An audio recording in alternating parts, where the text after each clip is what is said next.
So guys, welcome back to Jared and James channel. I'm Jared Weiss. If you guys didn't know, that must mean that you're not subscribed to the channel, so you know what to do. Smash that subscribe button, be sure to leave a like, drop a comment, let me know what you guys think of this episode. You guys are in for a good one tonight. So for today's episode, I actually have a special guest on. We have Josh Furnell. Did I pronounce that right? Yeah. Josh Furnell. Mm-hmm. Alright, yeah. So this guy is basically the human encyclopedia, one of the smartest people I've actually ever met. We're going to be talking about Chat GPT, we're going to be talking about consciousness, we're going to be talking about the nature of our reality, and we're going to be going deep in this one. So, without further ado, why don't you introduce yourself to the podcast?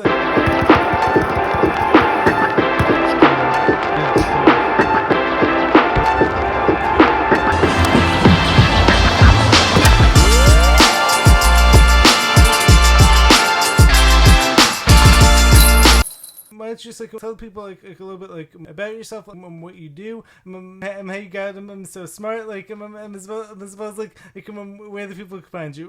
Keep in mind, I'm obviously know how humble you are, so it's that's why it was my job to actually hype you up. Okay, well, it's always so hard to. I feel like I'm in the beginning of a course where everyone introduces themselves, right? So it's I'm an educator. Next year I'll be going into my 20th year as an educator. Wow. I've been a teacher, tutor, assistant principal, dean. I've done quite a few things in education, and every single second of it has been a living, breathing privilege. I love it with all my heart. I thank God that I was able to eke out of reality something that was conducive to my personality, conducive to my temperament. And so just gratitude for that. As far as, my education goes, like most teachers, I got a couple of masters, and I ended up doing my doctorate in something I care about very much called the achievement gap. And that is something, as a result of really investigating that, I've dedicated lots of time and energy and effort and attention towards. And someday I hope, like they're doing in other places, to really contribute to the closing of the achievement gap, because I know it can be done. And if I can look back on my life and I can feel that I've contributed in that way, then even a little bit, then I can lay in my deathbed and close my eyes and go wherever I hope to go. Right. With some semblance of peace. So there's that. Mm-hmm. Other than that, it's hard to talk about myself without feeling, I like horseback riding and long walks on the beach.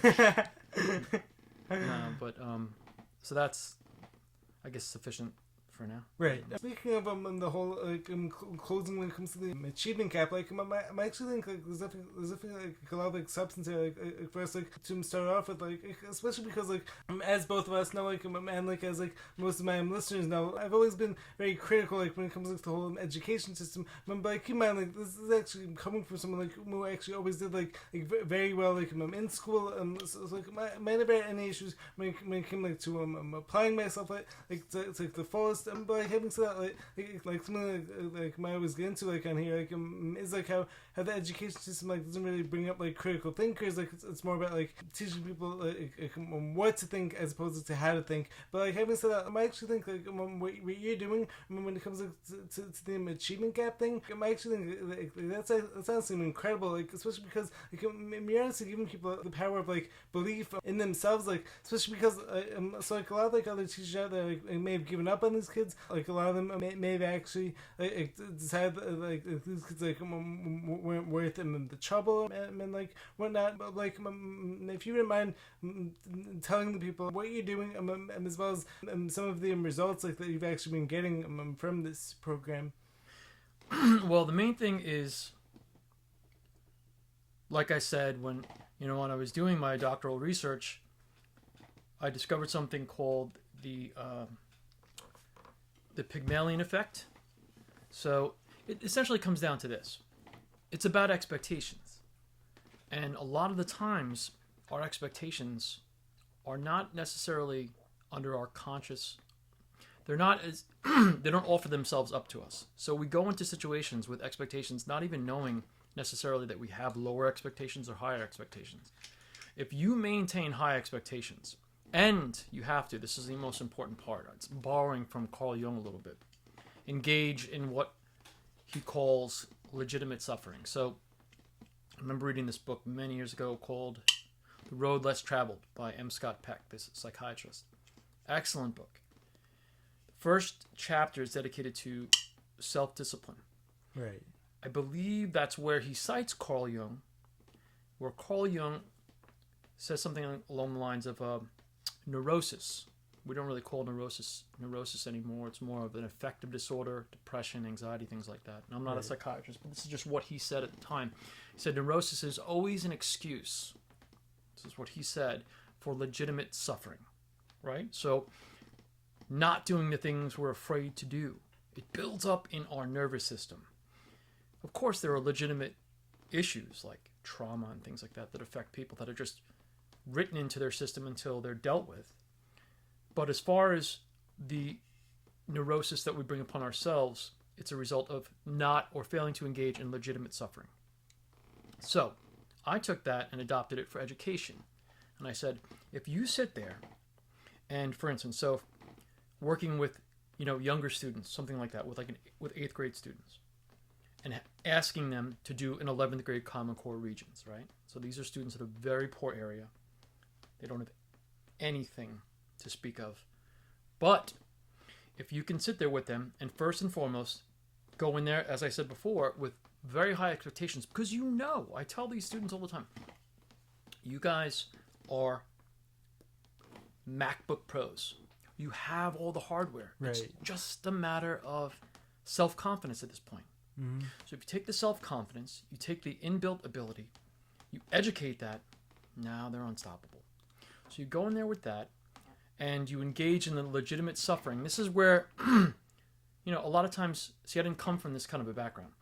Teachers, for the most part, grew up smart. They're just smart people. I wasn't like that at all. I didn't do anything in school. I had no interest growing up in reading. I didn't read my first book until I was 17, almost 18 years old. Truly. Wow. Truly. I would never have thought that. Like especially knowing like how many books you could cite. Like in these days, like you probably read like hundreds of books like in your life. Mm-hmm, mm-hmm. Maybe, but that's only maybe even more.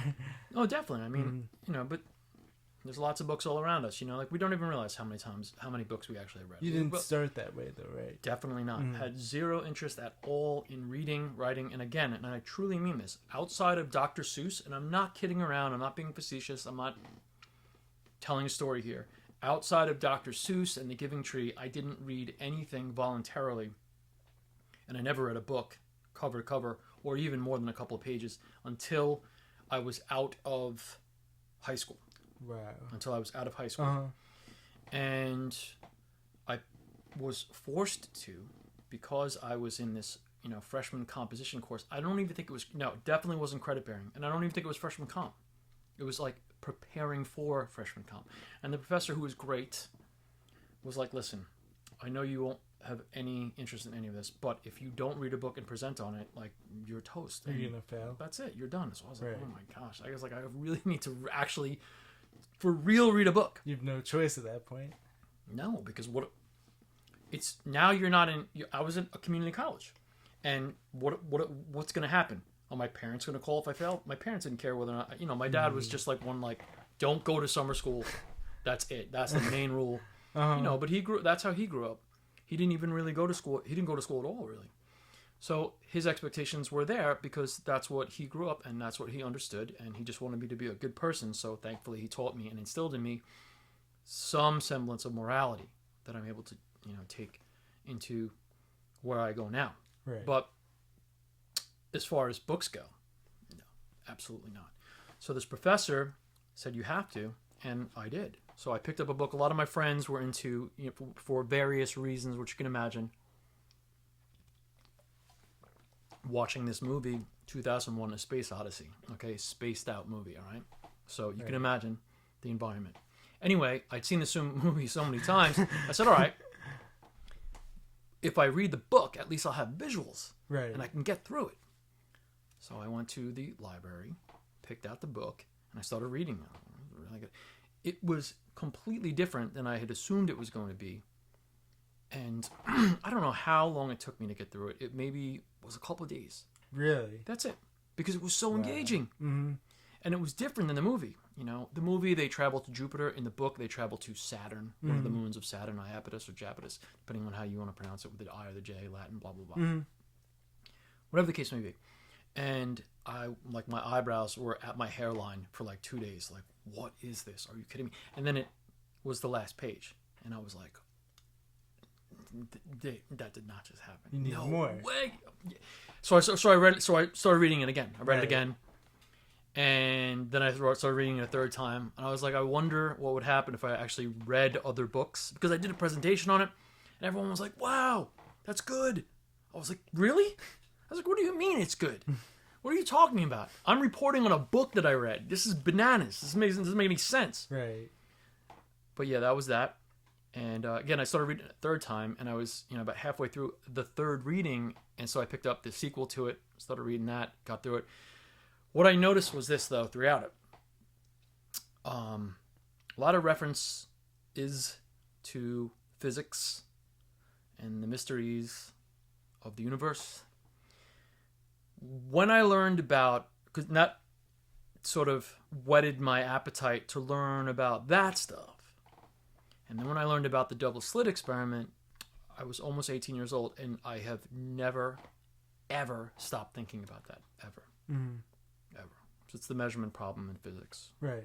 That has distracted me since I was 17. Mm-hmm. I'm 43 now. I'm not kidding. That's 26 awesome. years of just distraction. But I can think about that until the end of time. The universe will be cold, and I'll still be thinking about it. Well, one of the interesting points I actually went to tie in. So coming back to the idea, when it comes to avoiding suffering, actually causes more suffering for people. Interestingly enough, one of the recent podcasts I actually did, the guy who I had on, Chance Garden, he actually explained to me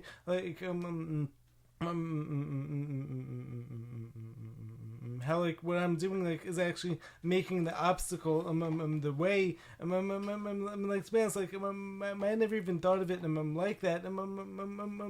But it's definitely something that it's so special. When it comes to rather than running away from your biggest fears, or I'm running away from challenges. I'm going towards them and actually I'm going towards the hurdles. Actually often leads you to your purpose, and actually leads you to your highest self. It's definitely really cool to see how in a lot of ways you've actually inspired these kids. You've inspired these 8th graders to run towards the hurdle when it comes to doing 11th grade schoolwork. These kids all excelling. So it's it's definitely really powerful to see how oftentimes just having someone believe in you, whether it be a friend, whether it be an educator, whether it be some coach out there, I'm having someone to express belief in you, could honestly take you to new heights. Chances are you never would have explored these for yourself. So that's one thing that I think is incredible. When it comes to what you're doing with these kids. Well, to borrow from Carl Jung, twofold. First, concerning the aspect of the first thing he said about making that running away from So paraphrasing him, what you resist persists. It's one of my favorite quotes. Carl Jung. Mm-hmm. And supposedly, I haven't read all of Jung because it is so terrifyingly difficult. Really? I've only read a couple of his books. Yeah, Flying Saucers, The Answer to Job, a couple of his essays. How many books does he have? Oh my gosh. The corpus of material is unbelievable. I actually, last year, very nerdily, put together in a TXT file because you couldn't put it in a Word file. Okay? It was about 10,000 pages worth of information. It was something. It was gargantuan. Seriously, and I have the file, and I kind of like word search you wrote it. it up? No, I didn't write it. No. So I would still be doing it. So you just like took like all like Carl Jung's work and like put it into this one. I gathered document. all the PDFs, like this like sea of PDFs, and I reduced it to an RTF and then a TXT file, and just to see like what was there, and it's incredible. It's really something. In fact, but I don't want to get lost on the point that you made. Yeah. Which you resist, persist, and concerning belief. When Carl Jung was asked in an interview in the 50s about his belief in God, he said, it's hard to answer that. He's like, because it's not belief. He's like, I know there is God. I know there is God. That's where him and Sigmund Freud, that's where the relationship fractured, was in the spiritual sense. Freud didn't want to have anything to do with it. He was a materialist, blah, blah, blah. Interesting. Yeah, that's... Actually, so... But, like, I actually never knew that, like, when it came to him, Freud, and like, Jung... So it really began with Carl Jung's... So we all know about things like synchronicity. So last night, for instance, I was watching a YouTube clip, and it was a rather extensive interview, and at some point, and I was looking at pictures online concurrently, okay? And the person being interviewed had gone on for about 45 minutes, and then they mentioned the word lifeboat. At that instant, a picture of a lifeboat popped up on my phone. This was crazy. Okay. Things like that, sometimes they start happening a lot. Right. I would be so excited to find out what the probabilities are of those two things happening at the same time. And I think with things which we'll get to, I'm sure, ChatGPT, the large language models are going to be able to do that. We're definitely going to get into that. But to go back to your original point about suffering, which you resist persists, begins to build up in your nervous system like a nuclear reactor that is not properly, hydrated, and there's like a meltdown that's bad. But also, when it comes to believing in other people, you have to get to a point, and fortunately it's easy with younger people, to be past belief. To know. Right. So I don't believe in you. I don't believe in you. I know that you can do it. I know it. I did it. My dumbass didn't read anything voluntarily until I was almost 18 years old. And I'm sitting here with the privilege of teaching you. So I was able to do it. Okay. I know for a fact you who are going to be smarter and better than me have the hardware to do it. It's just a matter of me believing in you. No. I know you can do it. Just like Carl Jung, when he was asked, do you believe in God? He said, I don't know. I can't answer that. I know God exists. I know God is. It's when you get to that point. And I guess people are drawn to that because they think, oh, well, this guy really cares. It's like, listen, all those things take care of themselves. You just, when you know that this guy right here, I remember one student, I just drew a picture of him. I said, this is going to be your life. It's going to go this way and this way. But the reality of the fact is that you're going to succeed. I don't know how you're going to get there, but I know that you're going to do it. There's a path there. I don't know what the path is. Right. I just know that I know that you're going to do it. I don't believe in it. What do you mean believe? Right. I believe, I hope, like eyes, like squinting, like, oh, I just hope. No. I know for a fact that you're going to do it. Like I know that I'm going to take the next breath and the sun's coming up tomorrow. I know that you're going to do that. Just a matter of ticks and talks. That's it. Well, like, speaking of it, I actually want to tie in 2 points here. First off, I was actually camp counselor for 7 years. I also used to train kids in basketball, and I've also helped plenty of people working out and stuff like that.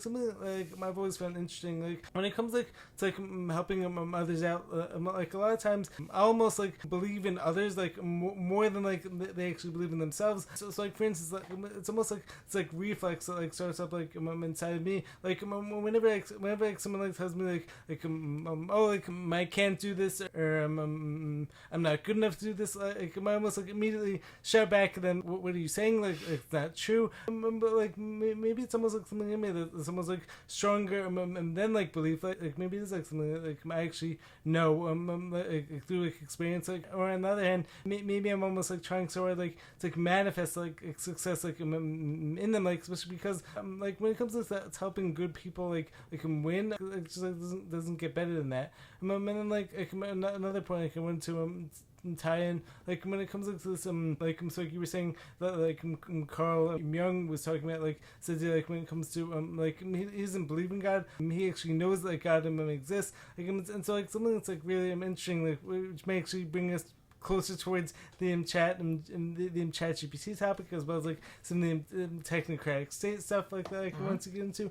I feel like one of the major flaws, like when it comes to the science, is like science is these days like it's almost become like scientism, which is like this like religion of science, like I mean like it's almost like become like this thing like can't be questioned, as like like science can't be questioned, and it's not like actual science, like you're just basically it's just basically pure indoctrination. But like coming back to like this like belief in God, so like science almost like tries so hard like to like find God like through like this like science-based perspective, but like truthfully, I mean, you honestly can't find God by like performing like scientific experiments. Like you can't like find like through like anything like of like this like materialistic sense. Like you almost have to like experience it, like because like I believe like God like is essentially everywhere, everything everywhere, all at once. I mean like God like is found like through love, like it's found like through connection, like it's found through like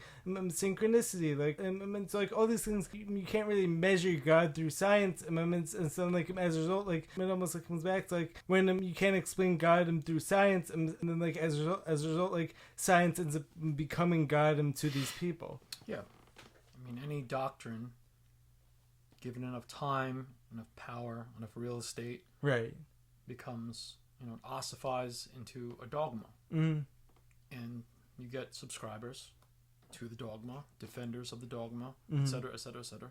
But the truth always wins. Right. The truth always wins. Arthur Schopenhauer has a great saying about the truth.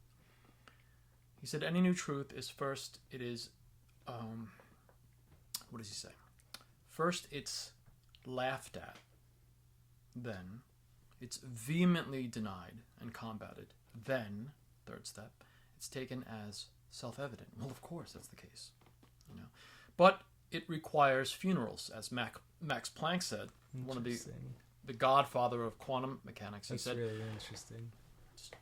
Seems to be true. He said that science progresses basically one funeral at a time. Truly, because it's the guys in power. That's one of the reasons I'm such an advocate for women in science, because they don't play into that hierarchy. All the guys, you ever notice? Like we all wear the ties and the suits like a uniform. Right. The ladies come in there and they don't attend to that.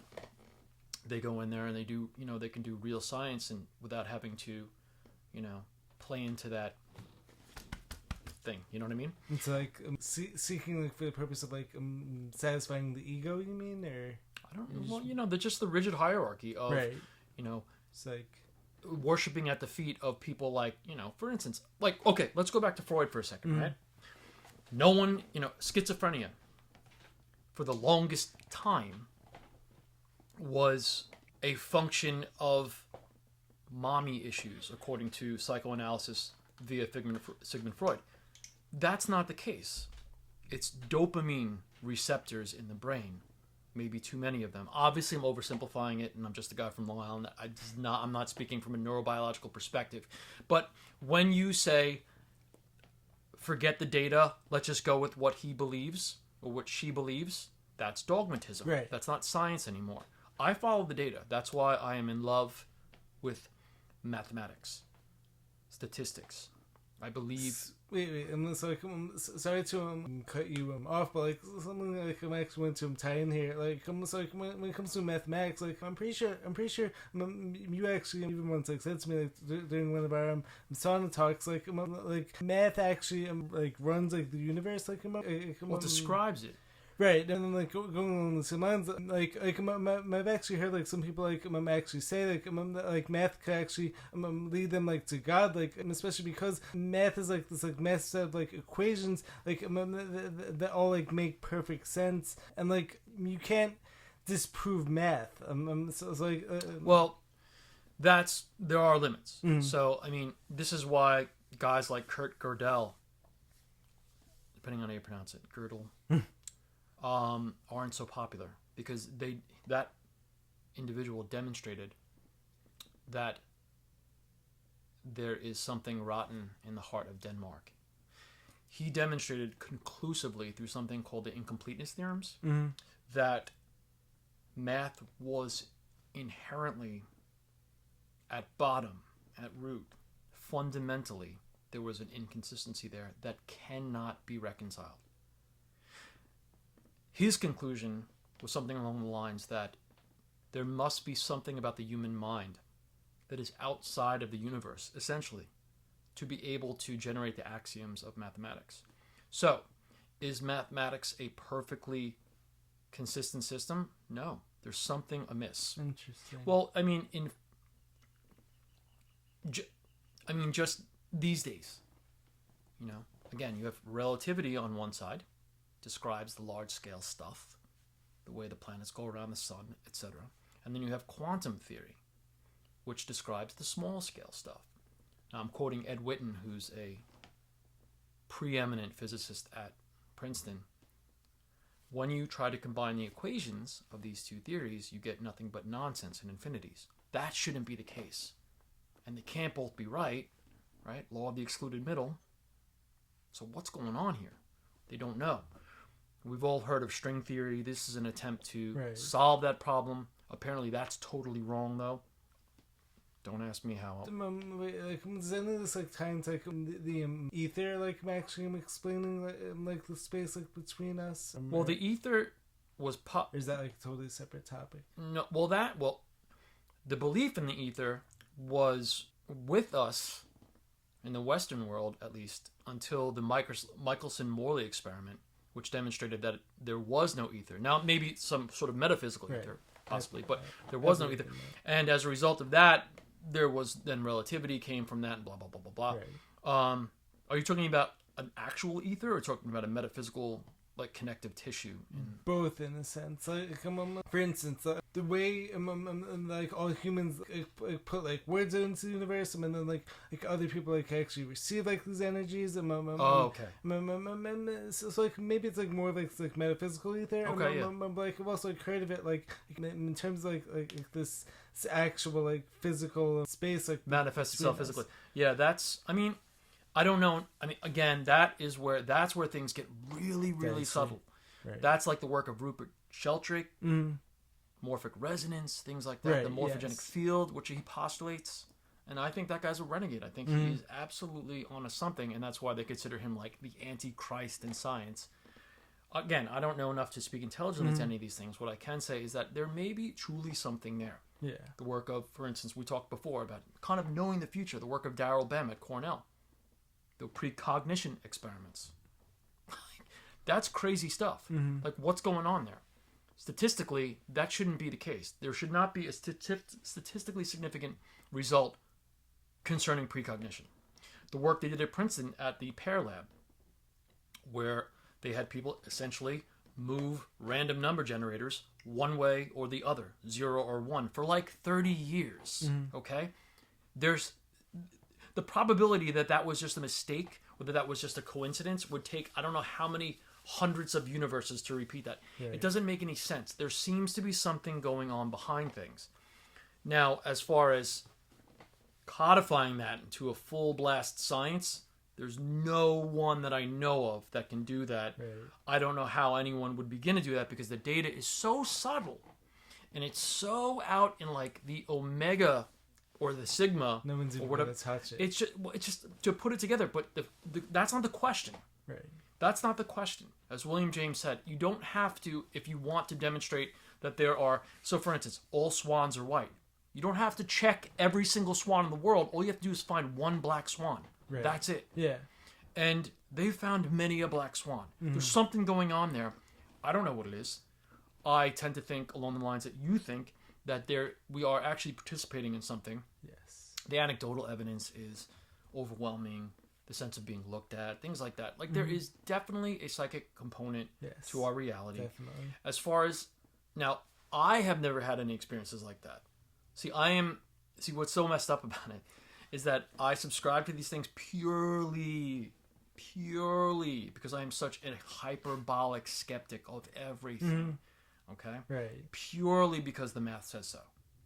Purely because the mathematics says so. That's the only reason I take it as true or as consistent. I don't believe in anything at all. I've noticed that when it comes to you. I can't. I just can't do it. Well, like one of the best ways to describe him, I want to see him venture say like you actually have like a very analytical way of thinking of things, whereas like me, like I'm more like conceptual based, like as well as like feel based, but like based on that, like I actually think like that's actually been like one of the reasons like why me and you like have like such great conversations, like where like both of us like are actually able to learn so much like from the other, like is because like me and you like will often like arrive at like similar conclusions, but like coming from totally separate ways of thinking and like ways of like seeing the world. So like I find that to be like very interesting. Well, yeah, it's like this.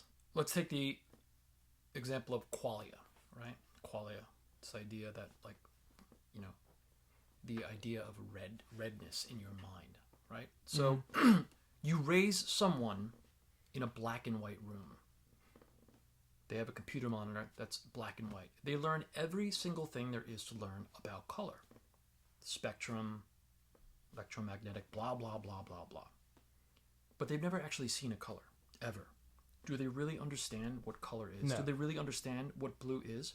No. When all of a sudden you open up the sky above them and they look into it's a very different thing. I think. So, yeah, I'm that person in the black and white room with the black and white monitor. So I have my ear up against the wall to listen to people like yourself and everybody else, because I know there's lots that I'm not seeing, sensing, hearing. I have massive blind spots. Massive psychological blind spots, visual blind spots, just intellectual blind spots, I guess you'd say. Truly, truly, truly. The only way I can progress through the landscape of thought is by confirmation. And the only thing that gives me confirmation is statistics. Numbers. That's it. I just don't know how to process it any other way. It's so interesting. But I also know there's like a warmth coming through the wall. People out there, like it's like even though you may not view things like, through like this like lens, like you also have this understanding, like there are people like out there like who do feel things and like exactly know through that. I don't doubt it. Process, right? The people that feel their way through reality, right? They have major advantage in a lot of ways over me as far as understanding things. I feel like their understanding is much deeper. It's like musicians, right? Or people who are able to just play music. Like, I'm speaking with, like, my older brother, like, he's always been, like, a super, like, talented musician. But, like, the most amazing thing, like, when it comes to him, like so the first however many years, he's been playing music, he never even, like, read notes, like, anything like that. Like, so he could just, like, hear someone play it, like, a few times, and, like, most suddenly know how to play it, which is, like, crazy. Yeah. I have a brother like that. My father was like that. It's like, what are you doing? Right. It's incredible. But the fact that you get to express whatever this static is between your ears that way, and it's coherent and consistent and it sounds good, it's just such a gift. Oh my God. I don't have any ear for it.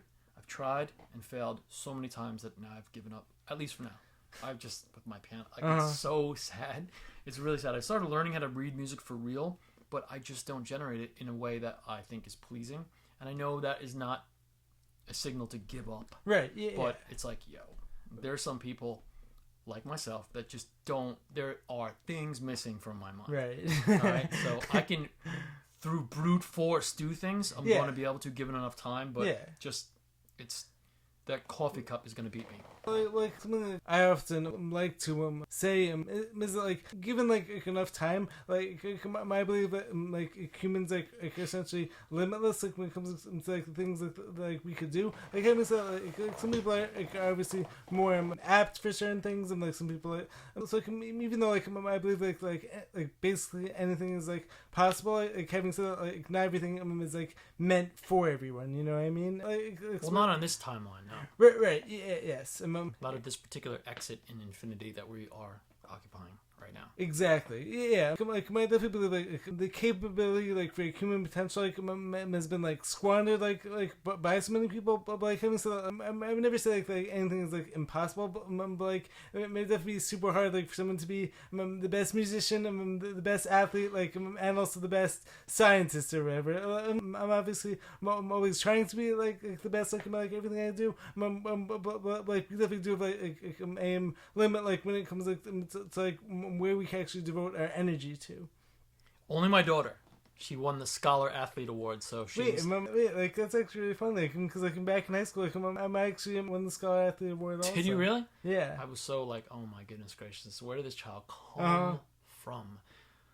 You know, she dedicates so much time, and she plays every sport. So proud of her. Same here. I was the same way.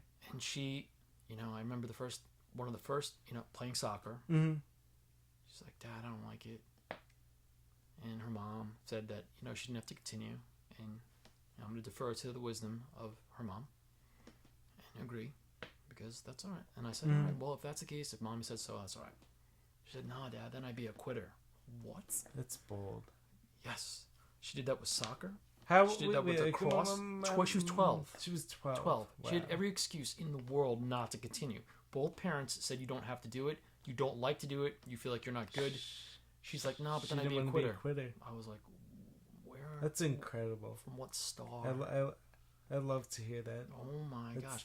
That's amazing. She did it with soccer. She did it with lacrosse. Kids like that, like, honestly, so rare to find these days. Like, especially because like, the rest of like society like has like essentially made it like okay to like settle like for mediocre, and like settling for like below like medium potential, which is why like once again like it comes back to like why it's so important. Like it's like have someone like who actually believes in you, and like who can actually show you, even though like as like you were saying before, you may not know the path for them, but like in the same breath, like you do know for a fact that like they are going to succeed one way or another. It's just like a matter of like creating that path. Yeah. I mean, like something like I always like to refer back to, like there's always going to be multiple paths like to the same destination. Like it's like 2 + 2 = 4. Like so is 3 + 1. It's like there's always going to be multiple like paths to the same destination. For instance, like when it comes to my whole healing journey, like when it comes to all my athletic goals, like I've obviously like had to like overcome major challenges, and like as a result, like I've been able like to like turn those like into my blessings, like, and like use those like to form the path. Absolutely, yeah. Turn those enemies into best friends. Right. Exactly. That's it. That's the way forward. I don't know where she came from with that, because her dad would. Like, it doesn't make any sense. She got it from you. No. No, her mom was really good at you know, like math and things like that when she was young. Mm-hmm. So, whatever. I'm just. Right. That's nothing but gratitude. Mm-hmm. That's nothing but gratitude. Right. Like, where did this child come from? So, that's just you know, both my daughters is 2 living, breathing, bipedal blessings. That's what they are. That's what they are to me. And so I'm very, very thankful for that. That's awesome. But yeah, that's just it's. I don't. You know, again, it's like. What is, you know, one of the things we talked about was the North Star. Nietzsche has that quote, you know, a man with a why can withstand any how. Love that. Yeah. So once you establish it, we all see it. There's a night sky in each of our own personal psychologies. Okay? We all have our own personal zodiac and our own personal constellations, our own personal moon and sun. There is that star out there in the distant night sky of our mind. Once we find it and fixate on it and know it, again, everything becomes ancillary. Everything becomes a question. Am I contributing to or detracting from my progress towards that path, particular star? That's it. But you have to find it first. Find your purpose. Yeah. That's what it's all about. Like the Japanese have that concept, ikigai. Ikigai is a superimposition of 4 basic factors. What are you good at? What do you like to do? What will you be paid to do? Will that concur with what you are being paid to do? And is it helping other people? Those 4 things superimposed, that's your ikigai. And that might be a path towards understanding what your North Star is. You know, there are things that I am good at, but I do not like to do. Right. Like, you know, editing, like education plans, things like that. Editing, you know, oh, goodness graciousness. Oh my gosh. It's so boring.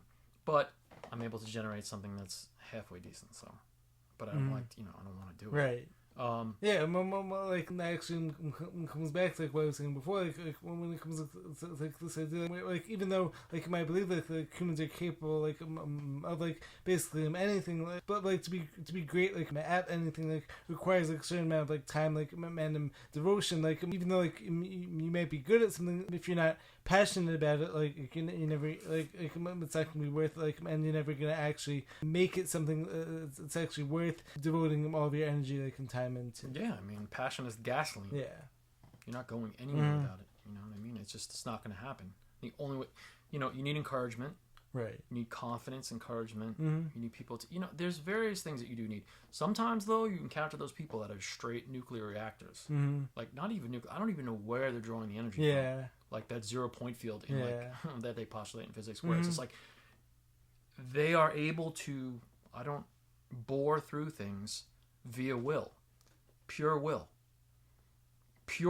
in cold, as William James says, in cold blood. We have to change our thinking in a sense, you know, not in a murderous way, obviously, but like in a very concerted and concentrated way. Focus our direction, focus our intention, focus our efforts. And in cold blood, no matter what, like David Goggins style. Right, yes. Like that guy. Yes. Like, who is this human? Who is that guy? He's not joking around. He's not playing around. He's not just trying to sell books or anything like that. Like, he is something superhuman. His lifestyle like was basically centered around like pain and just like constantly pushing through it. It's all about overcoming. Right. It's straight biblical. Like, I think the book of Revelation says in, like, chapter 21, you know, he who overcomes, I will be his father. He will be my son. That is David. He is a living, breathing overcoming. He is a living, breathing overcoming. I have never... David Goggins, to me, is the most... Truly, the most impressive person on planet Earth right now. I have never, ever seen anything like that in my life. I've really tried to investigate him from every angle. I have never seen anything like that man in my life. Ever in my life. He's awesome. We need a new word. Like, it's beyond. We need a new adjective to describe that human. I'm not kidding around. I have never ever seen anything like that. Like the only thing I want to say though, like, is that like I've actually gotten away from the side like when it comes to it's like idolizing any human as far as like seeing something like in them like I don't have like within me. It's like there's nothing wrong like with like being super like impressed like with like the feats like the other humans do. But like having said that, like a lot of people like will almost like view other humans like doing incredible things, but then like say to themselves like I could never do that. But like I actually think the best way to look at like to like view like other humans like doing incredible feats like is actually like say to themselves like wow, like what this person doing is absolutely incredible, but like I actually have that same gift within me. So like obviously everyone possesses like different like gifts like and obviously everyone has like different levels like to certain gifts, but like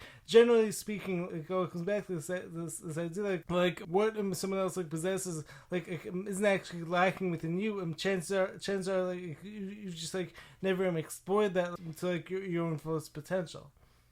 Yeah, I don't know. You know what I mean? I don't know. I look at it. What do you think? I kind of look on at a distance, and I just appreciate this person. Right? Yeah. And he's incredible, I think. Yeah, it's something that I've ever seen from nothing. Like I personally love to use stories that like those and like get inspired, like and like seeing things like that, like makes me like when like try to push my own limits. Like whereas like a lot of people like are just like content like I'm sitting on the sidelines and like sitting back in the crowd. But like I actually think that, like I'm hearing stories from the David Goggins is like of the world, like that's actually show like all of us and like we're all like capable like of doing so much more. If we'd only first like see it for ourselves. Again, it really depends on your metaphysical perspective. Mm-hmm. You have to start quietly and silently, pure silence, and really ask yourself, like, what am I? What is this? You're not going to have the answers precisely, but get in that still space. Right. There's a reason everyone knows the following words. I think, therefore I am. Everyone knows that. Why do we all know that? Why do we know that at the level of to be or not to be? Why do we know that? Because when Descartes postulated that, he established an axiom that is pretty much inviolable. He began with what was called hyperbolic doubt. I can doubt everything. I can doubt the clouds in the sky, the waves on the sea. I can doubt the reality of other people. I can doubt my left nostril. I can doubt everything except one thing, that I am doubting. For in order to doubt, I would need to doubt. Right? So dubito, I doubt. Dubito ergo sum. I doubt, therefore I am. And doubting is a form of thinking. So cogito ergo sum. I think, therefore I am. That's it. My guy Nietzsche tried to take that apart, but I don't think anyone's ever succeeded. Because in order to succeed, in order to take the position that I do not exist, requires you to take the position, requires a subject to enact the verb. Right. You are using your own logic against yourself. See, as much as I love Nietzsche with all my heart, I've read, of course, thoroughly, but I remember reading a biography by H.L. Mencken about Nietzsche, and this one little paragraph ended my worship at the table, or at the altar of Nietzsche, when he said that Nietzsche, who is a rabid materialist, a rabid determinist, well, of course, rabid atheist. He's the guy who pronounced in Thus Spoke Zarathustra, God is dead. Oh wait, let's change the battery. Yeah. All right. So, do you remember what you were saying prior to the battery going out? Yeah, we were chatting about Nietzsche and how he was like pure materialist and. Well, yeah, he was an atheist and a determinist, which essentially means that he didn't believe in free will, which, no surprise, lots of philosophers did not and do not subscribe to that. Why is that, though? Why do they not believe? Yeah. Why do they not believe the free will? Position of free will comes with baggage. Right. So it's our responsibility. Well, not just that. It's where is this will coming from? What is the mechanism? In other words, if it's free, right? Mm-hmm. That means it's not caused, right? Right. So if it's not caused, what is it? Someone has to be, so in other words, this free will has to be coming from somewhere, which I would venture say it has to be coming from God. I believe that, one of the things that God blesses with is this free will, it's manifest whatever we choose in this reality.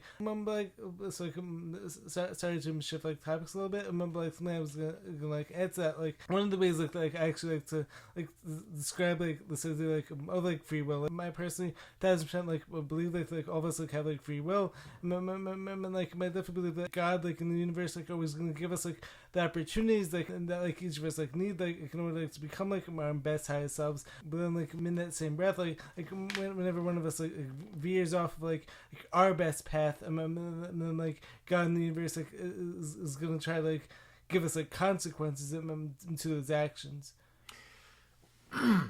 Again, that's, probably the way it is. I just don't know. Right. I do not know. I cannot confidently arrive at any conclusion concerning a system that posits a soul or something outside of the universe. Again, it's the warmth on the wall that I can feel, and I do believe that to be the case. The problem with free will is that it requires something incorporeal, non-bodily, to interact with something corporeal, bodily. So if the world is made up, so this is one of the problems that, so Descartes, in positing the self, I think therefore I am, is then tasked with explaining how this incorporeal self interacts with the physical universe. His position was that the interaction took place mysteriously in the pineal gland, I believe. Interesting. And because that's the one part of the brain where there's no counterpart. So there's the right hemisphere, the left hemisphere, the parietal lobe over here, the parietal lobe over there, occipital, etc., temporal on either side. But the pineal gland is by itself. Okay, and he thought that this was where the interaction happened. How that would happen, who knows? Like speaking with a lot of people, like we actually say our pineal glands are actually spiritual connections, and these are essentially our third eyes. Like speaking with, so I actually believe that with all these toxins that are out there, whether it be physical, metaphysical, much just toxic world, whether it be toxic news, or on the other hand the actual physical toxins, whether it be the heavy metals, whether it be the pesticides, herbicides, glyphosate, all those things are actually calcifying our pineal glands, which is why I believe it's so important to be practicing detoxification of our bodies, as a result detoxifying our pineal glands, especially because I've definitely heard plenty of people out there say that our pineal glands actually give us these metaphysical powers, almost whether it be telekinesis, whether it be mind reading, ESP, all these things almost hidden from us, especially because we're all being exposed to this toxic world. So it's definitely interesting to hear these philosophers positive free will is actually associated with our pineal glands. Well, that's Descartes. That's Descartes. Okay. That's not the modern take on it at all. No, definitely not. Gotcha. And again, it's a minority opinion in philosophy. Most philosophers subscribe to materialism in some way, shape, or form. Right. They just do. That's just how it is. That's the dogma. That's what we talked about at the purpose of this discussion. That that's what you are. That's what you have to believe. And if you don't believe it, if you're going to challenge the orthodoxy, there's going to be a consequence for that. Right. That's just the most natural thing in the world. I don't care if it's a philosophy department. I don't care if it's the DMV. It doesn't matter. That's just how we are as people. It's understandable. Everyone and that's what it is. Likes being part of the group, especially because as soon as you separate yourself from the group, you essentially leave yourself vulnerable to being attacked by either side. So. No one likes to stand alone in their opinions, which is why I think the way I think. Right. I just want to hear this. What's the math? That's all I want to hear. What is the math? That's it. Beyond that, I can't have an intelligent discussion. I can listen, and I should listen, and I try to listen. Right. But aside from that, that's the only thing I can argue for intelligently. Are conclusions that are rooted in some way, shape, or form in consistent logic and or mathematical logic. That's it. I don't know else to talk about anything intelligently. Definitely not arriving at any conclusions, and definitely not doing that independently. I can wax philosophical about multiple issues with some competence sometimes, but outside of things that are founded in those respects.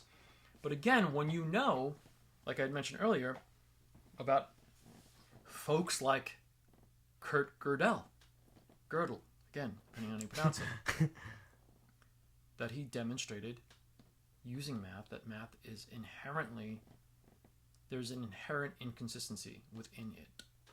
So you know that's not the end all be all. You know that it's inescapable. Right. So you really you are really out there. You are really out there.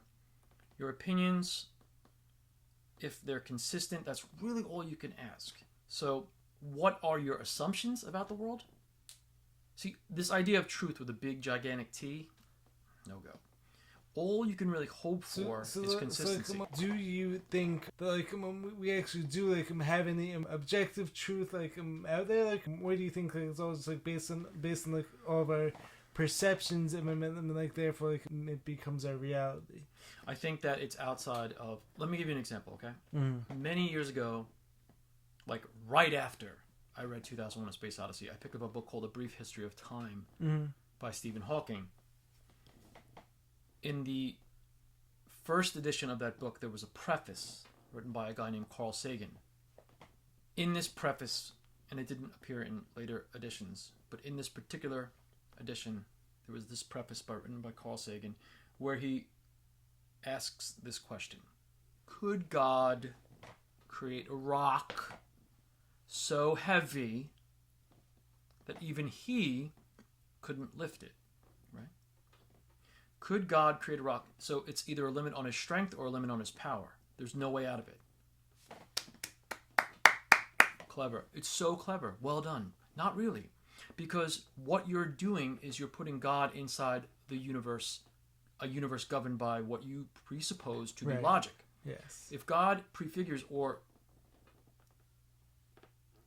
comes before logic, let's just say, using chronological terms, which would make no sense either way, right? If God prefigures logic, if God is beyond logic, then to put him in logic makes no sense. To refer to him as... To do all these things that we do when we just try to encapsulate God in language... Exactly. Sound bananas when you really think about it. So idea all comes back to what I was saying before, which is so many of these scientists who are out there more atheists and the issue is because they're all trying to explain God by using logic and by using science. No, it's not even that. As a result, science is becoming the God, especially because these people can't arrive at their conclusions by using logic. So it's it ends up messing with everything, and then it just becomes dogma, and it becomes because you're dealing mostly with 99% of the time with any human being. You're dealing with at most the technician. So Albert Camus has this great saying. He said it's easy to be logical. It's very difficult to take logic to its bitter end. I don't want to hear the conclusion. I want to question it as Descartes did. Hyperbolic skepticism. I want to keep going and going and going until I can't breathe anymore. Goggins at it. You know what I mean? That's what I want to do. Yeah, 1000%. So, I'm the same way, honestly. That's it. Love questioning everything. Skepticism doesn't... I'm incredulous about everything. Every single thing. Including my incredulity.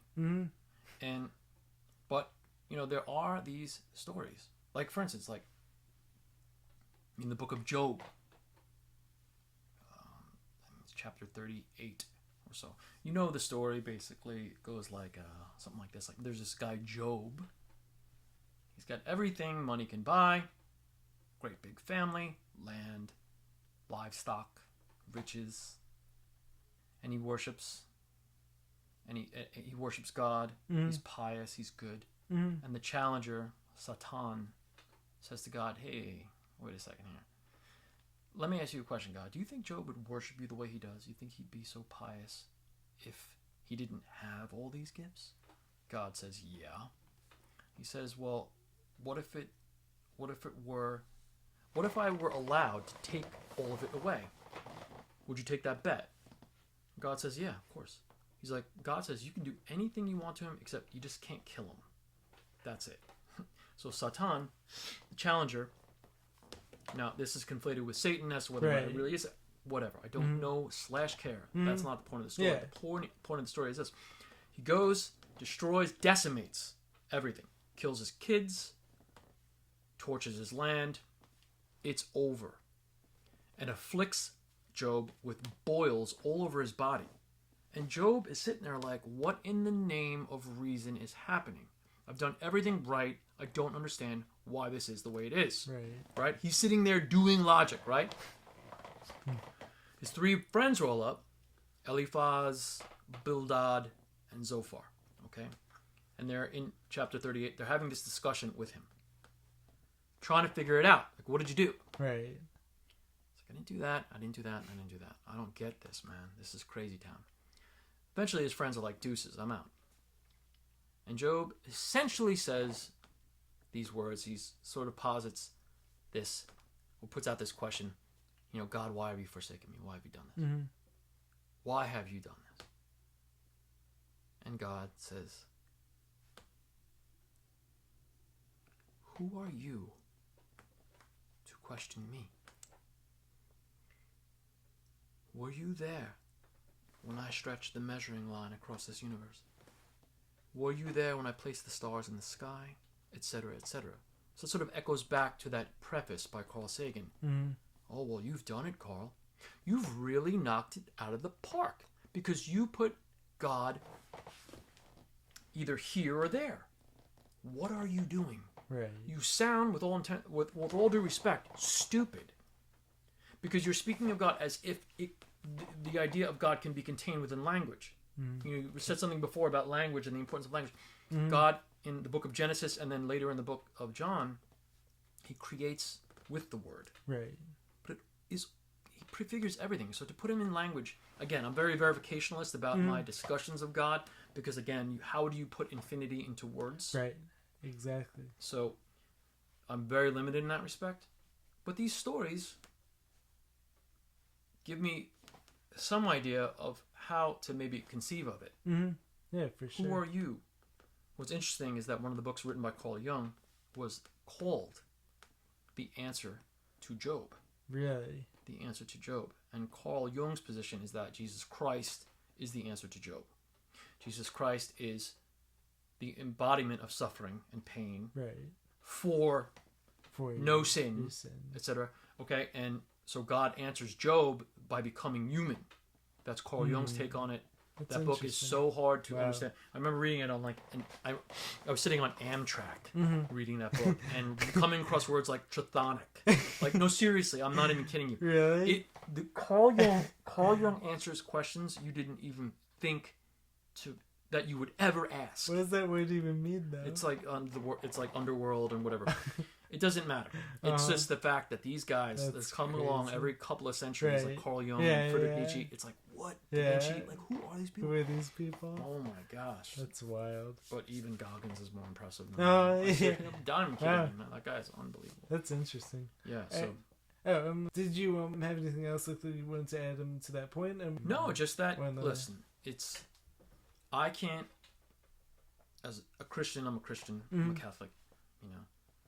And, you know, I will not allow myself to justify my judgments in other people. I'll still judge. We judge all the time. We're like judging machines. Everyone judges. There's just like a continuous clacking of a gavel between our ears all the time.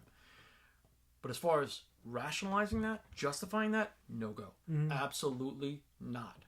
Absolutely not. There are people that are carrying around death, that have experienced things. I have not experienced much pain in my life. Yeah, I'm going through X and I'm going through Y. Right. Okay? There are people that are carrying, dragging around eternities and doing it with a smile. Like Atlas, like holding up the sky. It's like, how are you doing that? I don't even know. So to sit there and judge anyone, I'm going to do it because we all do it. Again, we're judging machines. I don't know how or why it is. We are. But justifying it, no go, man. And if you ever catch me doing that, stop me in my tracks. Because, bro, it's wrong. It's just wrong for me to do it. Yeah. Other people can sit in a seat of judgment. I don't know. Maybe they can. Right. And I'm willing to listen, truly. Especially if I'm making inconsistent points, lay it on me. But I'm not going to sit there and justify it. No way. That's awesome. No way. Come on. That's bananas. For me to do it, no way. Absolutely not. So, this conversation has been incredible so far. Now I want us to get into probably the main topic both of us want to discuss coming into this podcast. What are your thoughts on Chat GPT? What do you think the purpose of it is? And then branching off of that, how would you describe consciousness? How would you explain to people that no robot, no machine could ever be conscious, and so therefore no one should ever bow down to the altar of technology? No, that's just, well, first and foremost, you have to, I'm gonna paraphrase Voltaire, even though he really didn't say this, it's often attributed to him. He said, if you're going to converse with me, you must first define your terms. Okay, no one has ever sufficiently defined what consciousness is. So to say that this machine is conscious, what do you mean? See, we use these words all the time, like intelligence and creativity. What do we mean by these things? It's like, you sound bananas, okay? Alan Turing, if you've ever seen the CAPTCHA, that, when you go to a website, it wants to test whether or not you're human, it's called a CAPTCHA. Oh, yeah. The T stands for Turing. It's called a Turing test. Essentially determine whether or not you're human. I'm familiar with that. Right, of course, we all, right? So, Turing posited that if you were interacting with a machine and you couldn't tell whether or not it was human, then it's conscious. We now know that we do not believe that to be the case. Wait, speaking of have you ever seen the movie Ex Machina? Yes, I did actually see that. I was kind of in and out of consciousness as I was watching it. Really? Yeah. I remember faint clips of it. I didn't watch it continuously because I don't have the attention span. Speaking of that movie, it's a large premise behind it. This one guy who created this one artificial intelligent robot or whatever.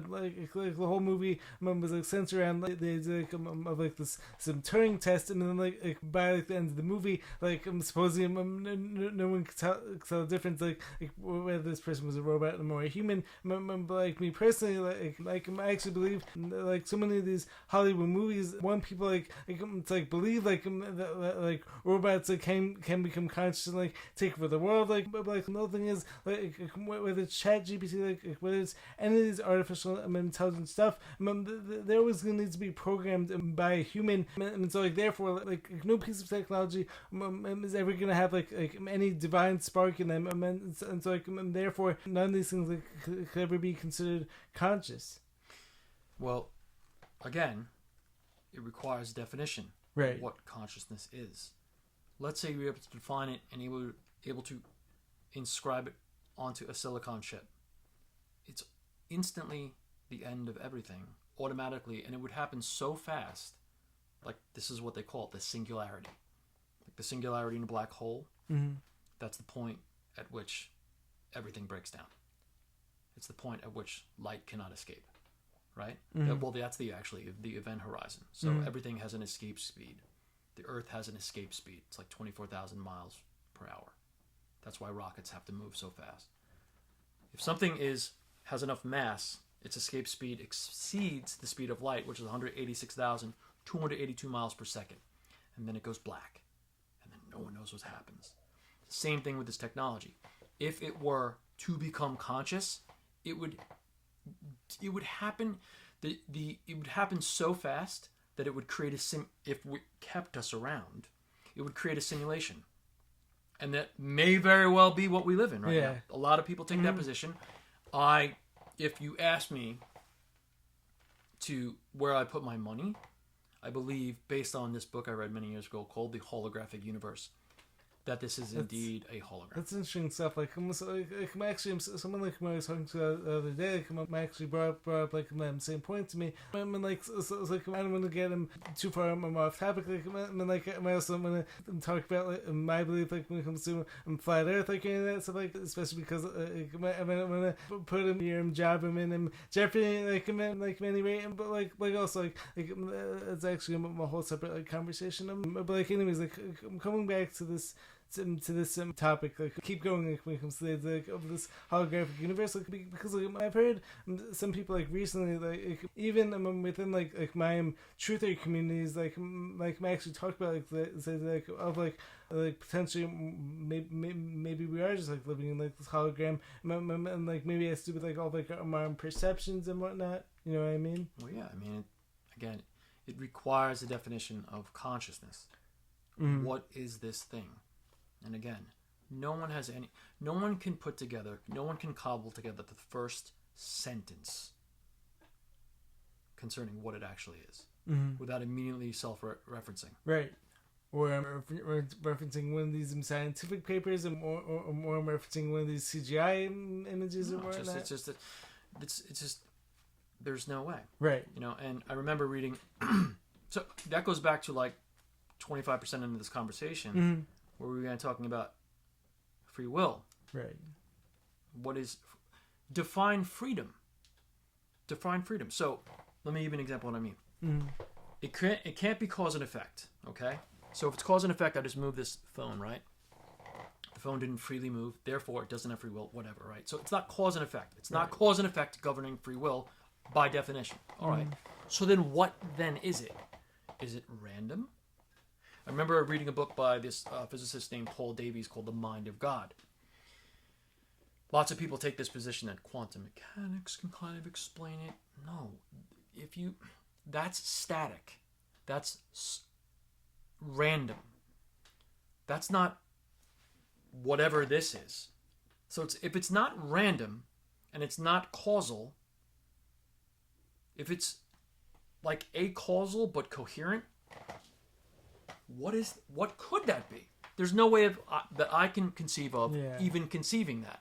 So there is a profound mystery, and there are little Hansel and Gretel crumbs left by the philosophers and the mathematicians over time, like Gödel, like the work of David Bohm in the holographic universe, where he independently arrives at a conclusion concerning the holographic universe, as does this neuroscientist named Carl Pribben, who does his experiments with mice and blah, blah, blah, blah, blah. There's something else going on. There's definitely something going on behind things. Yes. As far as what it is, we don't know. Again, at the bottom of things, the double slit experiment, there's something again, no one has any way of explaining certain things. Like the orbital of an electron. It goes from here to here. It's called a quantum leap. Where did it go in between?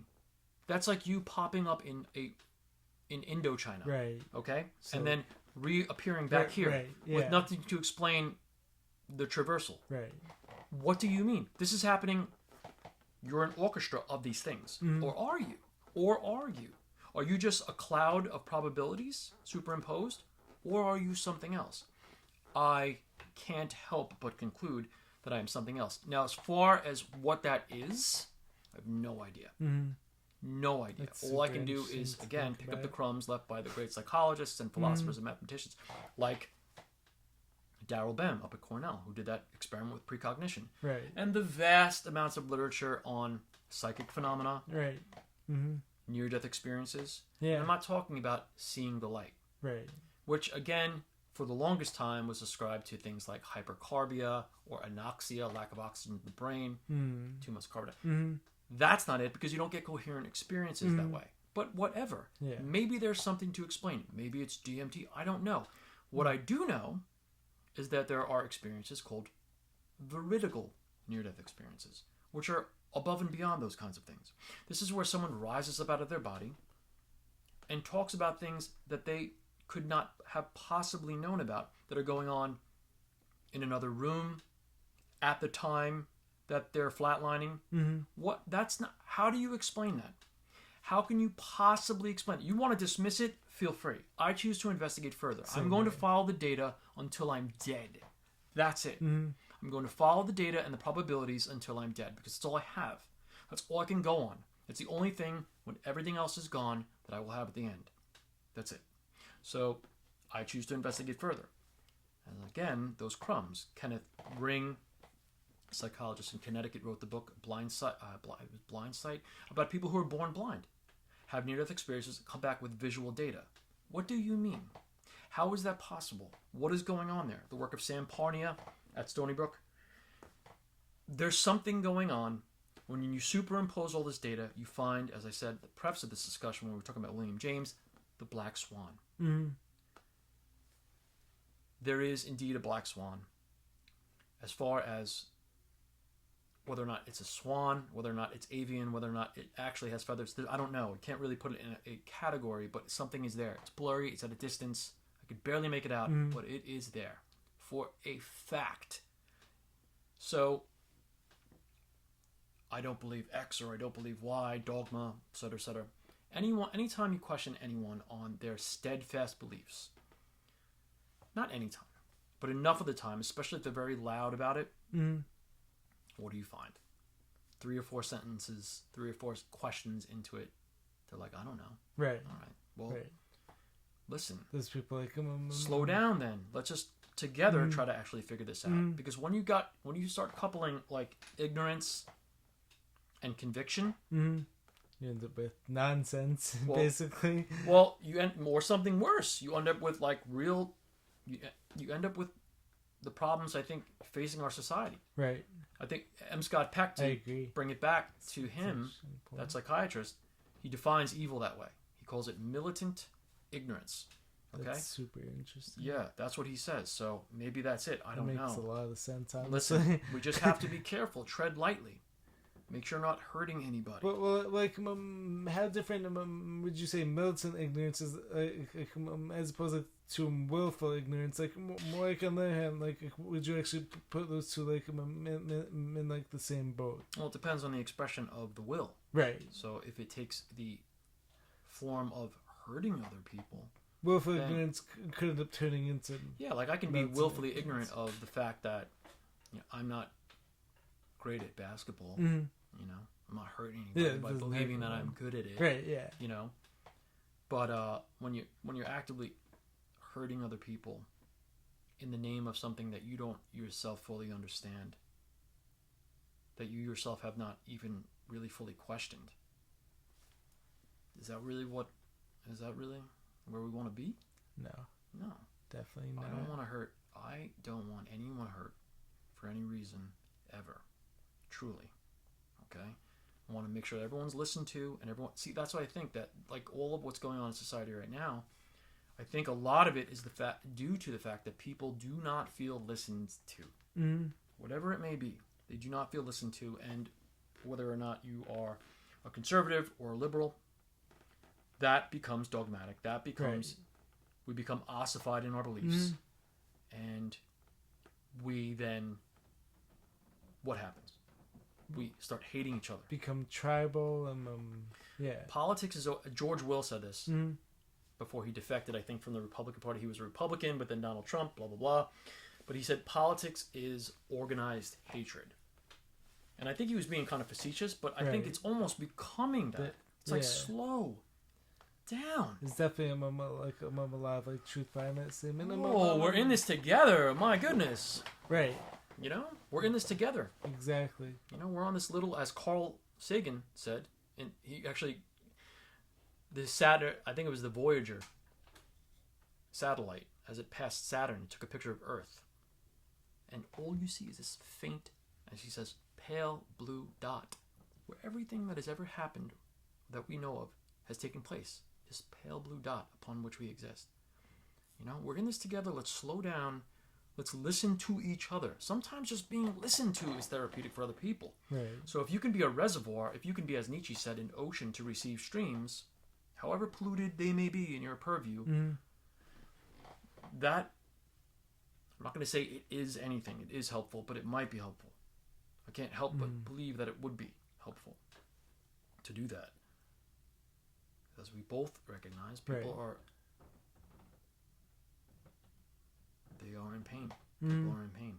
Right, but then also like a lot of this like we actually come back to how much this like is actually being done purposely, like especially because you actually have like these miserable elites or people in power or whatever you want to call them, and like these people basically know that they're not going to be treated well in the afterlife. So like as a result, like they basically want to push so much like fear onto us, like constantly push division, hatred, but like if all of us like only realize like how much like more similar we are than different, like actually came together, like actually found common ground, like like preached love and positivity, and like so many of these issues like we end up dissolving, but like going along the lines of like this concept of like duality, you almost like need the evil like in order like to see the good, like you always, no matter like what happens, like this world like is definitely based a lot like on like duality, and so like if like we never knew what bad was, we wouldn't know what good was, like because like there'd be nothing to compare it to. Right. It would just be tepidity. That's it. Just like infinite right dishwater. Yeah. That's it. So no, yeah. So I tell myself anyway, as best I can, we're fed this idea of put yourself first. I mean, you don't question that dogma. Of course you got to put yourself first. I don't believe that. In my heart, do not believe that. Put others first. Imagine that. Have we really ended up any happier as a result of adopting this pseudo-narcissism? Depends on the situation, though, I would say. I don't know. All I know is for this situation right here. Right. Put other people first. Put other people first and see what happens. Wait. So, to be honest, I definitely agree with that way more than I would disagree with it. But my only qualm, with that thing though, with that philosophy, is just you're never gonna be able to fully give to others what you don't have yourself. So I definitely fully agree with putting others first, is definitely gonna bring people more happiness more often than that. But it almost comes back to in order to be able to give love to others, first you almost have to love yourself, because otherwise you're just gonna be giving from this empty well. So I do think it is important there are situations where it is important to first give to yourself whatever you need, and then as a result then you're gonna be able to give others more love and more kindness. It's there's definitely a delicate balance I feel that has to be struck there. Maybe it will be the case. For myself, I don't see it that way for myself. For other people, that may very well be the case. I have been given everything in life. Everything. Anything that bothers me, or any situation I find myself in that I don't like, is because I put myself there. So I've adopted this idea of what is called caritas versus cupitas. So caritas versus cupitas. Cupitas is the love of self and the love of things. Caritas is the love of others and the love of God. I have opted to, in cold blood, to harken back to William James, demand that of myself. I don't always do it. I don't even do it probably most of the time. But I will never stop demanding that of myself. Other people have not been given everything. I've been given everything. What am I here to complain about? Right. Nothing. Nothing. Any situation I find myself that I don't like is because I'm an idiot. That's it. It's just the truth. It's the truth. So for me, that's it. You put other people first, and you do good. So there was a famous rabbi, this is before Christ, who was supposedly the wisest of the rabbis. I don't know. Forgive me if I'm misspeaking here. I think his name was Rabbi Hillel, I think. Anyway, it was rumored that he could sum up the entirety of the Torah while standing on one foot.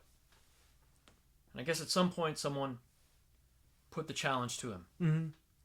Rabbi Hillel. I think that was his name. Forgive me if I'm wrong. Well, like, I was actually listening to like, this podcast yesterday. I'm actually pretty sure, that exactly may have been brought up. Like, Really? Yeah, I don't know for 100% sure. I was definitely listening to this podcast yesterday, and this guy, I'm pretty sure he can brought up in that exact Get name. out of here. So that's like crazy. I learned this from a professor. I'm pretty sure. Stephen Spector. Yeah, and that's like crazy timing and like coincidence. And That's cool. Yeah. Synchronicity. Maybe, I don't know. Uh-huh. He said, do it. He said, all right. He lifted up one foot. And what did he say? He said, do not do to others what you would not have done to yourself. And that's like, whoa, that sounds very much like Mark 12, where Christ says something very similar, right? The golden rule. But there's a difference. Let's put that in a bracket for a second. The third act of Hamlet, scene 1, right? To be or not to be, right? Beautiful speech, crazy, right? Bananas, beyond belief that I didn't fully appreciate that until only a few years ago. Now I just listen to it over and over again. What is the last word of that? He says action, right? And Christ says, do unto others as you would have them do unto you. Not don't do. Not inactivity. Go out and do. Action. Super interesting. Wow. And I was like, that's really really interesting interesting. point. It's like twist. Both are basically saying the same thing. Two sides of the same coin. Yeah. Yeah. That's super interesting. Yeah. So that, and his prescription was pretty simple. Just give. Because you are much more than you could ever conceive of being. Yeah. And now I'm talking way above the clouds right now, of course. I'm beyond the ionosphere of my own this little is awesome. planet Earth. I love this stuff. But if you put a gun to my head and you say, confess what you believe to be the case, these are what I believe. This is what I believe to be the case. I can't prove any of it. That's crazy. I can't lean back on the matrices of mathematics and go, yes, this is it. There's no way. It's so bananas, it's crazy. So, but if you ask me, with the gun to my temple, what you actually think, what you actually believe to be the case, that is the case. I believe that it is our sole duty to do unto others. That's it.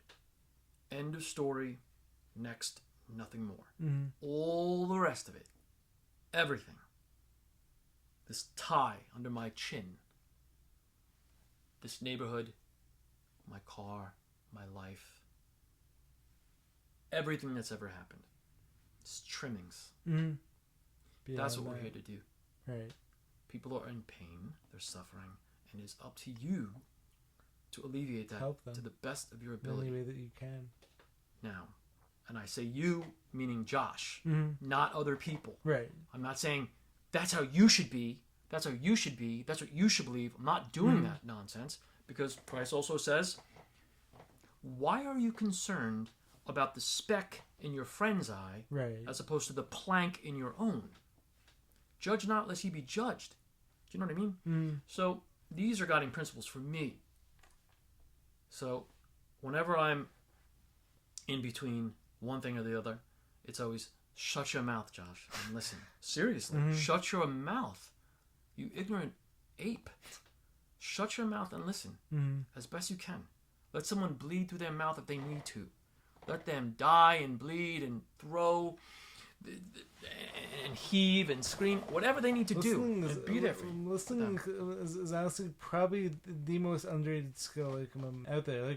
Especially because coming back to what you were saying before, a lot of the owls of society are actually coming especially because a lot of people don't feel heard. I mean a lot of people don't have other people to actually. We're scared. We're scared. Listen, we are terrified. Whether all anxiety, all fear, according to Freud and probably anyone worth their salt when it comes to the psychoanalytic perspective on anxiety, knows that it's all about a fear of death. Right. We are under death threat all the time, whether or not we even realize it. So ChatGPT, that is like, I can write computer program. I can write a paper on World War II better than you. I can write short stories. I can do this. You're taking away, what it seems anyway, agency from human beings. That's a major threat. It feels like one. I don't. Yes. So I don't.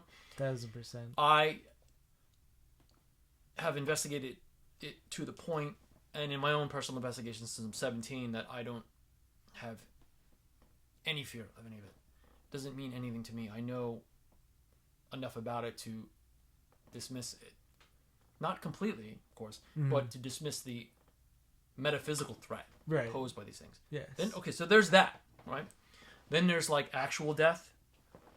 Then there's like, I don't know, our friend, at the gym, Ryan, his buddy just died, pancreatic cancer, 43. Got the death sentence 2 months later, gone, 3 kids. What?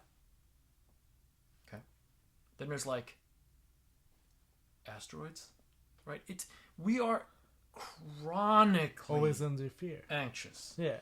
Chronically anxious. There's a constant low-level background radiation of anxiety in every single human being's life. Low frequencies also. All the time. Well, yeah, I mean, we're bathed in Yeah.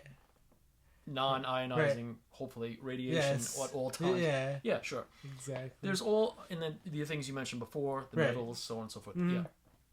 But again, for me, it's the signal in the noise is what I alluded to earlier, that distant, what is that? That warmth on my ear. Right. What is that? It's like whispering almost to you. Whispering almost to you. And so all of these threats to free will, right? What is free will? You're taking away my free will now. All of the scientists and the philosophers are beating the drum of determinism. You don't even exist, right? Everything you will ever do, could ever do, will ever think was written into the subatomic DNA of the Big Bang. You don't even exist. You're an interruption in nature, right? It's coming from every angle. But that's why things like the measurement problem, the double slit experiment, have been in my peripheral since I was 17 years old. These are tiny little pinpricks of light that, to me, speak to... See, the words fall away then. It's like Dante, when there's a beautiful point at the end of, Dante's Inferno and Purgatorio and then Paradiso. He finally makes his way to the fountain of God. Before this, he sees Beatrice, his Beatrice, and she looks at him. This is absolutely beautiful. I'm not one for romantic anything, ever. But that is so beautiful, it's disgustingly beautiful. She looks at him, and he looks at her. This is a woman that guided him through heaven, that he saw in real life, never really even spoke to. And he was married to. Bad news, Dante. But whatever. He was so in love with her. She looks at him, and he knows. He knows in his heart this is the last time they're ever going to look at each other. Ever. She looks at him, and she smiles. And then she turns away to the fountain. When he sees or observes... Wittgenstein had a great way in the end of the Tractatus Logico Philosophicus. He says, whereof one cannot speak, thereof one must be silent. Dante says, words fell away now. And I became like a baby drinking at its, from its mother's breast. Right. I began to ba, ba, ba, ba, ba, ba, like a baby. And that's what it is for me.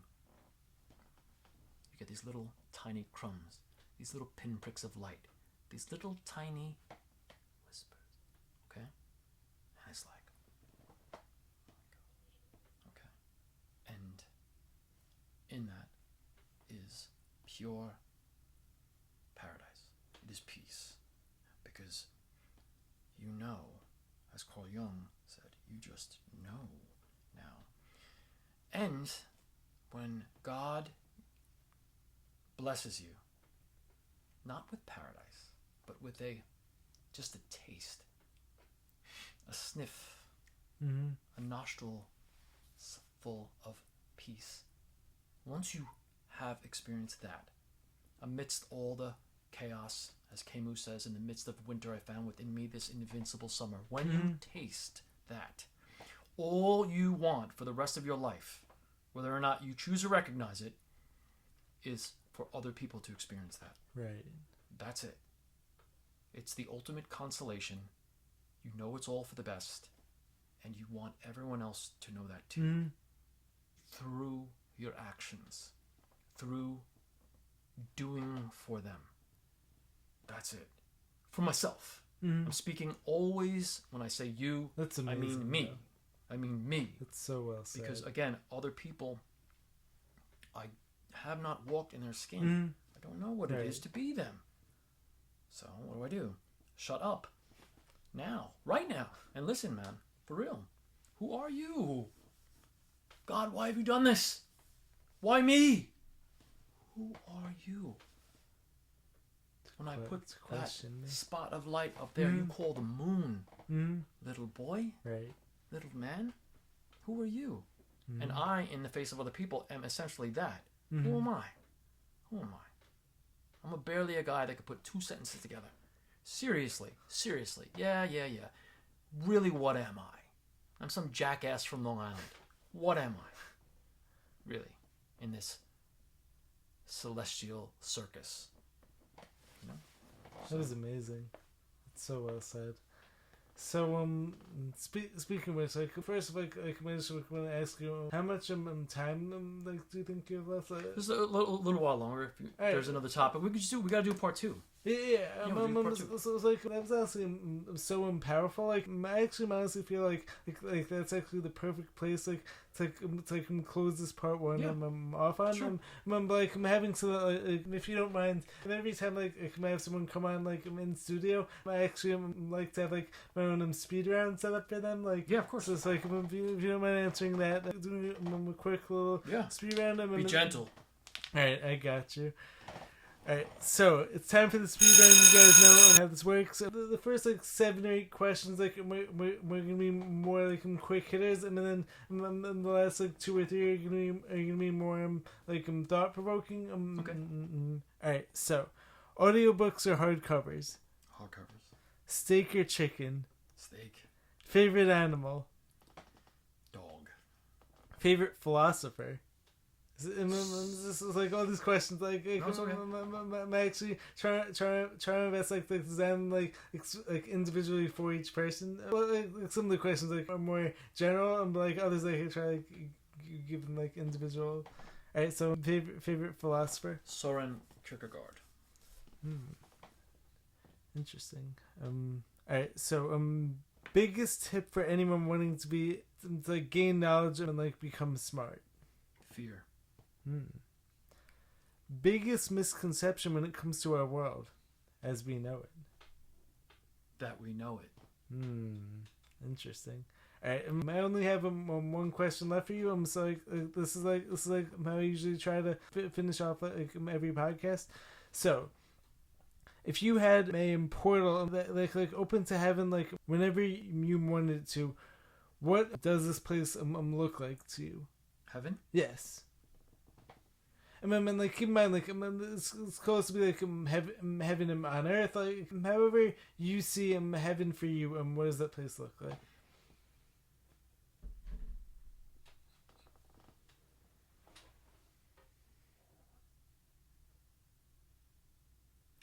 Paradise? Yes. To be honest, I can't conceive of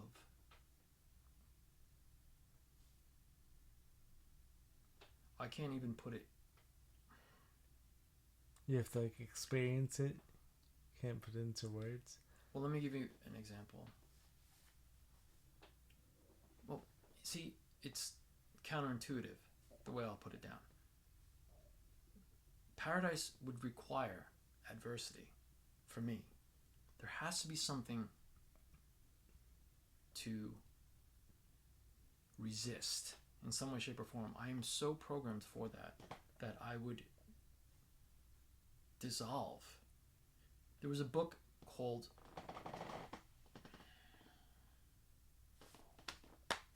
3 seconds by a guy named Les Parrott. Mm-hmm.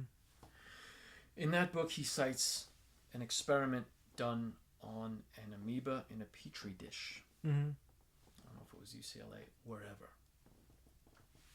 The scientists asked themselves, what if we were to provide this amoeba with what would, in essence, be paradise? Give it every single thing it needs, Right. so it doesn't have to work for anything. Mm-hmm. And so they did this. They created this mini environment for the amoeba, and it died in just a few hours, right? Freud, going back to Freud, we keep bringing up Freud. His definition for happiness was 2 things: work and love. You need work and love. Mm-hmm. As far as love goes, I don't really know. I mean, I love my children. And I think Freud meant more romantic love. Mm-hmm. For myself, don't feel any need for that. Right. At all. I used to. Mm. I really just don't. And because I found so many things that I actually love to do so Right. much that you only get a limited amount of energy, a limited amount of attention, a limited amount of X factor. And for me, there's so many things that are so much more rewarding, as you'd say. So that, I guess, is a kind of love for me. Mm-hmm. But definitely need work. Definitely need to be feeling as if challenged. you're improving things. Yeah. Right. I just, not to say that that's the end all be all, and it's definitely not an objective viewpoint on paradise. I think most people would be sitting on the beach sipping margaritas or Right. whatever. That's not me. You know what I mean? I don't ever want to be on vacation for any reason. That's a great answer. No, when I was in Central America, I was, doing volunteer teaching. Mm-hmm. And I remember with this company called Alliance Abroad, and we were in this beautiful rainforest area, and the other volunteers were like, "Yo, come to the forest, come check out the volcanoes, blah blah blah." I was like, "Absolutely not." I had 6 books with me because they only had a limited number of books written in English. Uh-huh. Alice in Wonderland, a couple of books, and I just would read those over and over again. I just don't. It's not for me. It's not. You know what I mean? Which is crazy. The words coming out of my mouth sound crazy. That's I an know how interesting answer, though. it's true. I like it. Yeah, for me, it's about constructing alternate realities. Mm-hmm. Yeah. And out of the peace, because again, I was given a taste of peace. Right. I was given a summer amidst the eternal winter. Mm-hmm. I don't deserve it. I know I don't deserve it. And so that knowledge, that belief, that overflow is just for others. Please, let me give to others. Please, please, please, please. Let me be here. This right here. This right here. This right here. This will help sum it all up. Mm-hmm. This will sum it all up. Right. There's a little known speech given by Martin Luther King called the Drum Major Instinct. Okay? Mm-hmm. The Drum Major Instinct. It's close to running out, but should I change it fast? No. This is quick. The Drum Major Instinct. Martin Luther King begins by recognizing that we all have this will within us to be number one, to be the best. He cites Alfred Adler. Did his homework. And he says, all right, well, if I have this desire to be number one, to be recognized, okay, fine, can't help it. Then let me be number one in loving other people. Let me be number one in serving other people. Let me be number one in giving and taking care and attention to other people. Let me be number one in that. That's powerful. Martin Luther King, Drum Major Instinct. We all want to be the drum major. Let us be the drum major for that. That's amazing. Awesome way to close things up. So guys, anyways, this has been an incredible conversation. I want to thank Josh for coming on so much. This has been awesome. We're definitely gonna have him on for part 2 soon enough. And this has been incredible. Josh, if you want to tell everyone where they can find you, more on the other hand, if you have any closing words or anything you want to close things off with. Thank you. It was a privilege, an honor, and an absolutely lovely experience to be hanging out with my friend here. Thank you. To be contributing in any way, shape, or form to his mission, participating in that. It's just the best. What else can I ask for? That's it.